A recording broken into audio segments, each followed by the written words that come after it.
Hey, Greg, Joe Chas on Tap Sportsnet. Thanks as always for the time. Curious with the center back room this weekend with Sam Rogers leaving last week's match early and Christopher Cupps and Carlos Terran being back in training. What are your expectations for that group this weekend? Christopher Cupps is limited. He's training in a limited capacity. He will not be ready for the match on Saturday. Carlos is day to day. We're going to see if he will be ready. But if not, it's about other people stepping up. Right? That's what we've done all year in that position. So, no different this weekend. Right. Just a quick follow-up on that. If Carlos is indeed not available, would you consider bringing Diego Konings or Olu Oyegunle up for that game? We won't be able to. No? No. Okay. Well, anyway, other news now. Yeah. Switching topics a little bit, it's officially today the opening of the summer transfer window. At this point, you are able to sign 2 players right now in the transfer window for the senior roster. So how do you feel about your targets right now at this point at the beginning of the window here? It's a work in progress. We've openly stated that we want to add players that we think can help the team and keep the team moving forward and progressing. And there's a number of targets that we've been speaking to. And now it's about, I think, really honing in on a few of them and then pursuing the deal. Tim Hossie, Red 97. So as you're kind of like looking through those sorts of targets, can you talk about the balance between trying to find players that may fit in the roster now versus trying to build longer term with a guy that could be here, several years and help the team build towards kind of like a longer term foundation? Yeah, that's a good point. I think there is a balance, and it also depends on availability, right? So if there's a player that is available and it's a short-term deal, but we think can make a big impact in this short time, then we would do it. Especially considering if one of a long-term target couldn't be or an agreement couldn't be reached. So we have to remain fluid, but I think the goal is twofold: to bring players in that can help us in the short and long term. And Greg, with Red Bull this weekend, the reverse fixture was one of those 2-1 games where you guys had plenty of chances. I think after talking about that game, it was one where it was kind of frustration just because that final chance wasn't turned into that goal. What are the expectations this weekend against a team that right at a similar spot in the table as you guys and will be desperately looking for 3 points like you guys? Yeah, I think it will be a competitive game. They have a good team. I think they have quality attacking players. We know that. A robust defense. We know that, and it won't be easy to break down. And but for us, it's really about focus and preparation, and going out in a home game and trying to win. And it's really simple. But we know, as simple as it is, we know there's an opponent that's also there, and a good opponent at that. So it's going to be a good game. We do have a question from Zoom, then we'll come back in the room. Russell Wifey. What? Of course, good to see you. Hey, Russell. Yep. This must be linked to Patrick Beck from Norway. He's a mixer out. I know you watch more bias to this team. How true is that in base if you're sitting clear, basically?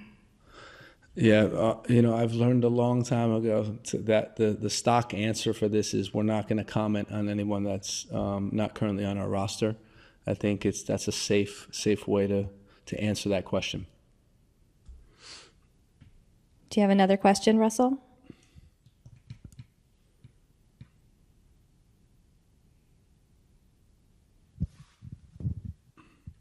Alex? Good. Yeah. It's Kellen Acosta's birthday today. I thought he had some good minutes against Montreal when he came on there at the end. Where do you think he stands right now, given that he really hasn't played a lot since April at all? And do you think he still has the potential to be a big part of this team? The midfield's competitive, and as you get guys fit and playing well, it becomes more difficult. And for Kellen, all he can do is control his effort and his presence and his performance every day in training, and then when he gets an opportunity to try to perform at the best of his ability, and that's what he's doing. To be fair to him, he's been ultra professional.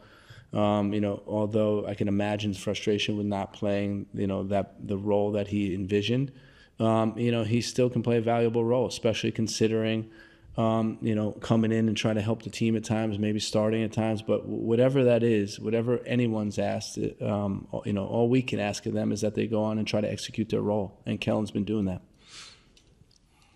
And then to So I know that you've said that the team tries to win every game, but it's getting to a point in the season where people are starting to count down the number of matches left. The team is currently outside of a postseason spot, and this weekend they're playing a team that is just on the other side of it. So a victory would assure that come Sunday morning the team will be in one of those postseason spots, maybe as high as 7th. Does that create added pressure, and at what point does that sort of math start to get into your head, and do you think it could start to get into the players' heads? I think it's fair to say that it's an important game, but they're all important games, right? I mean, now is the exercise that you've described is what everyone's going to be doing for the rest of those 11 games. And I can understand that. But for us, we can't get ahead of ourselves. And even if we win the game on Saturday, guess what happens the next time we play, right? It's the same equation that we're going to be processing through that. So for us, it literally is prepare one game at a time and put every ounce of energy into that one game. And that happens to be the Red Bull game on Saturday. And that's what we're going to do.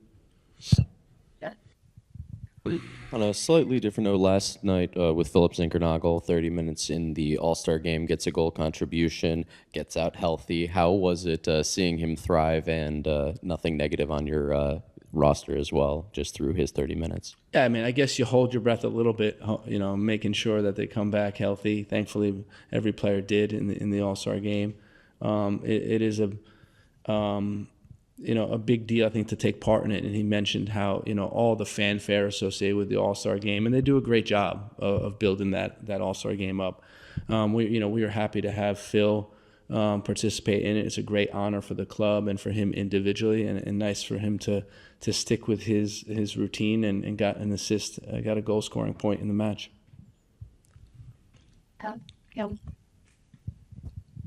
Last one. We know you follow Fire 2 pretty closely. Obviously, Robert was at the All-Star game. Brody Williams and him have started training with the second team now in the last week or so. I'm wondering if you have any thoughts on them as they're, potentially getting Fire 2 minutes very soon and going up against Michael Bradley on Sunday.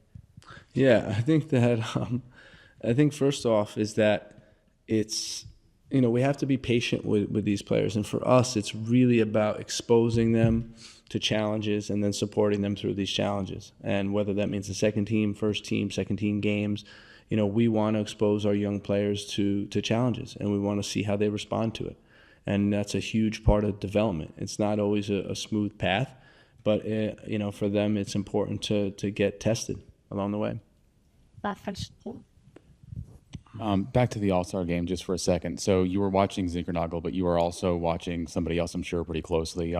Seb was in the All-Star game, first-time selection. Can you just tell us, what that experience was like for you as a parent? It's nice. I think, the best thing is that, again, and I said this when you asked about the national team call-up, is that with any player, particularly someone that's your son, it's nice to see when you put in that much effort that you start to have success. And then the next part of it is that success gets recognized and the effort gets recognized.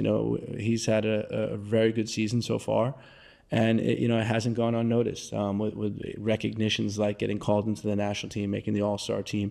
And, I think the best compliment that I can get about him is that he's a good kid and he's a hard worker. And that's what he brings to the table. And he happens to be a good soccer player along with those two also.